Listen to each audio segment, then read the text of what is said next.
you, because actually what happened to you was potentially even more serious. I mean, you were actually ended up being lost, and not yourself, shall we say? I put it that way. Yeah, for 2 weeks. And in fact, when you were actually found, you were probably only about a day or so away from death. It's impossible to say, really, yeah. I think I was pretty on my last legs. Yeah. Well, let's see a little clip from the documentary where you tell part of the story, and then we'll come back and get the rest of it. After a few days in Pokhara, the increasingly confused David took a rowing boat out onto a lake with two people he'd met in his guest house. We kind of paddled out into the middle of the lake and diving off the boat and swimming in the lake, and I'd already got the idea that I was going to go and that I was going to follow what the voices were saying, which was to go to Tibet. There was a phone call from the Foreign Office saying that David had gone missing and he had left all his kit behind, his money, his passport, everything that he needed, his return tickets, and he had gone walking and hadn't been seen for a few days. The longer time went on, the more terrified I got because of that. And I know terror is a word we use a lot, but that was my feelings then, were just real fear that he may be in a situation he can't get out of. I felt I had to go out in order to find David. You'd been chain smoking pot. That's effectively what happened in Nepal. Yeah. I mean, you were just not doing the weed non-stop, and it fried your brains. That's what happened, really, isn't it? Yeah. You see, I was talking to some friends, some young friends of ours who work here today, and they've been backpacking before they kind of got into work, and they said that from time to time they'd see kids like them way out of their heads in a way that they wouldn't be in Britain, but in much more dangerous locations. You know, how did that happen to you? How did you? Because you're a long way from home.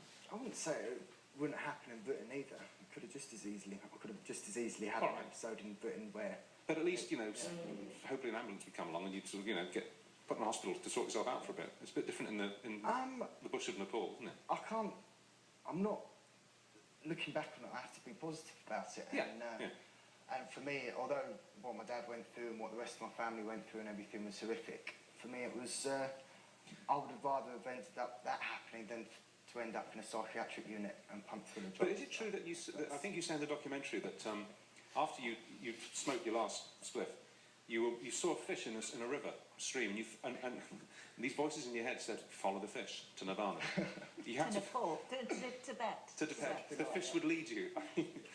Looking back, I mean, that's not a spiritual experience, that's crazy, isn't it? It was crazy, yeah, without a doubt. But then there are links with spirituality and with psychosis, which lots of people have looked into. Absolutely. Would you say, if you are, especially if you're on your own, like, well, he actually wasn't on his own, you were with a group of people, weren't you? At the point where I got out of the boat, there were other people with me, and it was them that raised the alarm. I mean, I think the thing to do is to, when you are travelling, you've got to be able to, in a position to evaluate what's going on, you know, assess the threat, read the indicators, and then avoid. All our calls about avoiding. Exactly. So I say one would say at the end, I say, we don't harbour on about drugs, we don't want to sound like mummy and daddy, but I make the point that actually if you're completely, you know, high as a kite, you're going to be in no position to make any sensible assessment. So if our kids, who are one of them's about to go to university, and the other one, and hopefully in another couple of years or so, and they want to take a gap year, and for some reason we couldn't send them on your course, what are the key things which you must get your kids to absorb before they get on the plane? I think you've got to apply different standards when you're overseas. Even, you know, you've got to jump on a bus in Guildford and it's going to be generally safe, it's got an MOT. Lots of places around the world, that's not going to be like that. You've got to always say, look at the tires, things like that, and you can apply that to the food you eat, people you meet. So it's really quite getting in a sort of practice of just spending 5 or 10 seconds to evaluate, right, should I be doing this, shouldn't I be doing this? Think before you act. And actually, it's all about avoidance. And actually, if you're going to avoid it, you know, prevention is much better than cure, and then still have a great time. It's kind of like the wilderness equivalent of being streetwise, isn't it? Being wilderness-wise, it's not rocket science, and rocket science, and actually, generally, if people think they get to the right solution. It's just